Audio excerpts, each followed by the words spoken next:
STEM, and related fields. So to date, and we're 5 years young, we have 370 commercially viable products in our queue. For example, a team developed a generator to harvest energy from the heat vents in the deep ocean. Another team designed a bicycle that desalinates water. And yet another, a flexible suit for astronauts that measures muscle degeneration and prescribes a regimen of exercise based on algorithms. That's an outfit I want to buy. Some of our students become part of what we call our portal, where we help them to patent their product ideas if it needs a patent. And the students own these patents. We don't own them. And then we assist them in licensing into the commercial marketplace. We have partnerships with entrepreneurship societies in college, where our students persevere in science and technology. These are just a few examples of programs such as ours that can really encourage design thinking, collaboration, and communications, and align and enhance with the Common Core standards as we revitalize our education system. Our program is based on the legacy of my late husband, Pete Conrad. Pete was expelled from school in the 11th grade.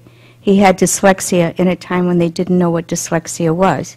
Couldn't read, couldn't spell. Well, a little bit, but not too much. And so they threw him out of school, and his mother took him to this little school in upstate New York, where the headmaster saw something special in him and took him under his wing.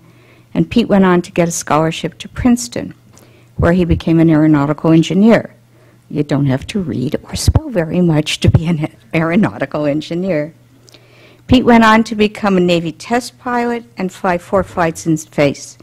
As part of the Apollo 12 mission, he was the 3rd man to walk on the moon.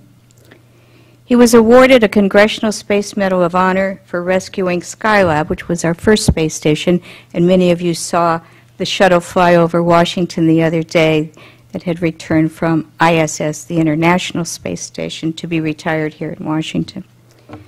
So Pete was working on new rockets that would take us into space as travelers, much what Branson, Musk, and Bezos are working on today, Pete was doing in the early 90s. He was part of that magical time in history that began America's legacy as the cradle of innovation. So an educator took a young man under his wing, and that young man got a moonshot. He became a national hero. The Conrad Foundation was formed to give more students their moonshot, to help them realize the best within them. We're dedicated to